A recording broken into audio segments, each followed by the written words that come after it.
The fluorescent lights of the underground parking garage cast long shadows between the rows of expensive cars as 38-year-old Victoria Sterling made her way toward the exit after another late night at Sterling Financial Group.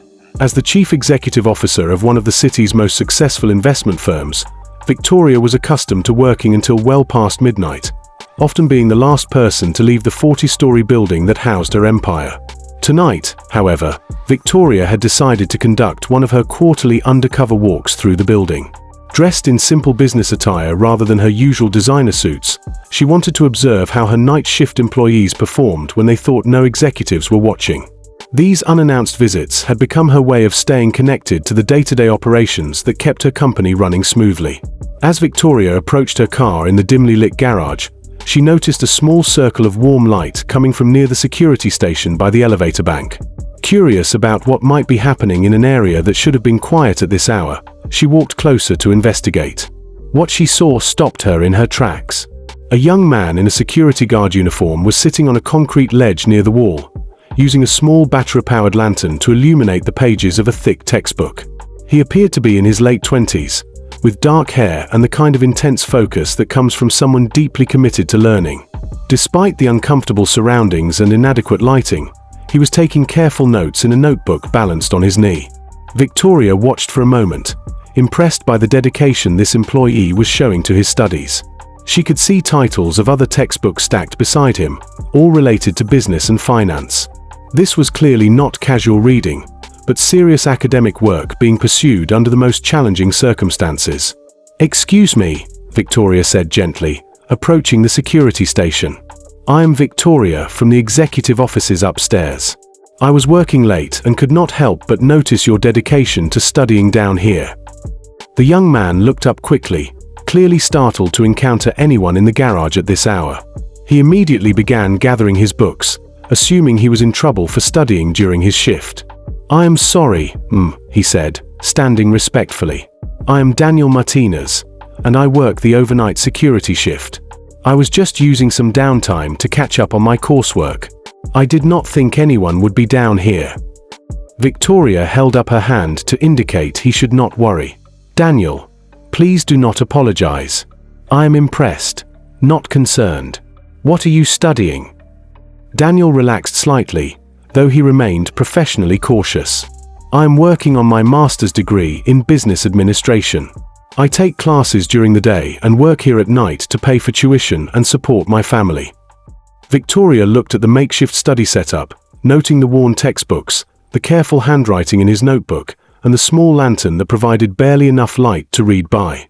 "Daniel, why are you studying down here instead of in the security office upstairs?" Daniel's expression grew slightly embarrassed. "The security office has security cameras that are monitored by the main desk, and I did not want to get in trouble for studying during work hours. Down here, I can keep an eye on the garage entrance and still make progress on my assignments." Victoria felt something shift in her chest as she understood the full picture. This young man was so committed to improving himself that he was willing to study in a cold, uncomfortable garage rather than risk his job. He was pursuing an advanced degree while working full-time to support his family, showing the kind of determination and character that Victoria rarely encountered even among her highest-paid executives. "Daniel, how long have you been working here?" Victoria asked. 3 years, Daniel replied. "I started working here right after my daughter was born. The night shift pays better than day security work, and the schedule allows me to attend classes during the day and spend some time with my family." Victoria looked at this dedicated employee who had been working in her building for 3 years without her ever knowing his name or his aspirations. "Tell me about your degree program. What do you hope to do with your MBA?" Daniel's eyes lit up with the kind of passion that Victoria recognized in successful entrepreneurs. "I want to start my own financial consulting firm that specializes in helping working families build wealth and plan for their futures. I grew up in a family that never had access to financial planning, and I want to provide those services to people who need them most." Victoria found herself genuinely impressed by Daniel's vision and his commitment to serving others rather than just advancing his own career. "That is an admirable goal, Daniel. How much longer do you have in your program?" "I am hoping to finish in 18 months, Daniel said.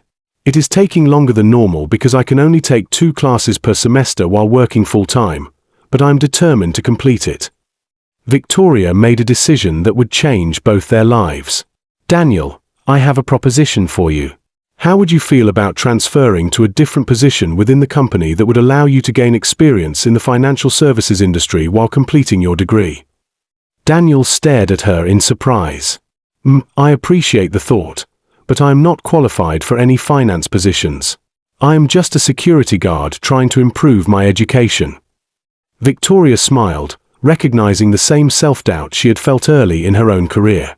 "Daniel, you are not just a security guard. You are someone with the determination to pursue an advanced degree while working full-time and raising a family. You are someone who studies by flashlight in a parking garage because you are committed to your goals.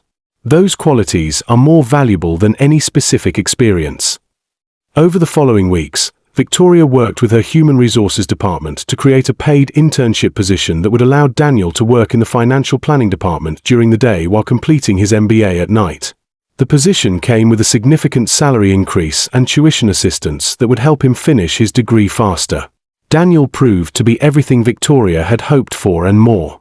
His combination of street-smart practicality and academic knowledge made him exceptional at helping clients develop realistic financial plans. His background as a working parent gave him credibility with clients who had previously felt intimidated by financial advisors who seemed out of touch with their struggles. 6 months later, Daniel had become one of the most requested financial advisors in the company, with a client base that appreciated his down-to-earth approach and genuine understanding of their challenges. Victoria watched Daniel's progress with the satisfaction of someone who had recognized potential that others had overlooked. During their monthly check-in meetings, she continued to be impressed by his insights and his commitment to serving clients rather than just generating revenue. "Daniel," Victoria said during one of these meetings, "I have been thinking about your goal of starting your own financial consulting firm. What if instead of leaving the company to start your own business, you developed that specialty practice within Sterling Financial Group?" Daniel looked at her with surprise. "What do you mean?" Victoria leaned forward, her excitement evident. "I mean creating a division specifically focused on financial planning for working families and small business owners. You would lead the department, hire and train advisors who share your philosophy, and build the kind of practice you envisioned, but with the resources and support of an established firm." 18 months later, Daniel graduated with his MBA and was promoted to Director of Community Financial Services, overseeing a department that had become one of the most successful and respected divisions within Sterling Financial Group. His team of advisors, many of whom came from working-class backgrounds themselves, had helped hundreds of families build financial security and achieve dreams they had never thought possible. At the company's annual awards dinner, Victoria presented Daniel with the Employee Excellence Award, recognizing not just his professional achievements but his impact on the company's culture and mission. 2 years ago, Victoria told the assembled employees, "I discovered Daniel studying by flashlight in our parking garage, pursuing his MBA while working the night security shift. What impressed me was not just his dedication to his education, but his vision of using that education to help others build better lives." She paused, looking at Daniel, who was sitting with his wife and young daughter at a table near the front. "Daniel reminded me that the most valuable employees are not necessarily those with the most impressive credentials, but those with the strongest character and the clearest sense of purpose." Daniel stood to accept his award, holding his daughter in his arms as he addressed the audience. 3 years ago, I was a security guard who dreamed of someday helping people achieve financial stability.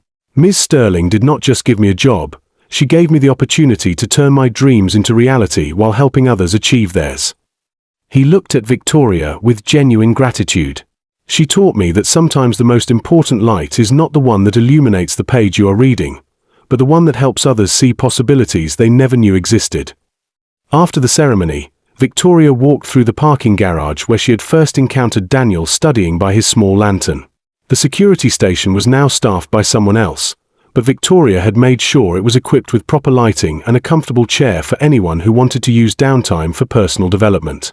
As she stood in the spot where Daniel had pursued his dreams under the most challenging circumstances, Victoria reflected on how that chance encounter had changed her understanding of what it meant to be a leader. She had learned that the most important discoveries in business are not found in market reports or financial statements, but in recognizing the potential in people who are willing to work by flashlight in parking garages because they refuse to give up on their dreams. The light that had illuminated Daniel's textbooks that night had also illuminated something important about leadership, showing Victoria that true success comes not from hoarding opportunities, but from recognizing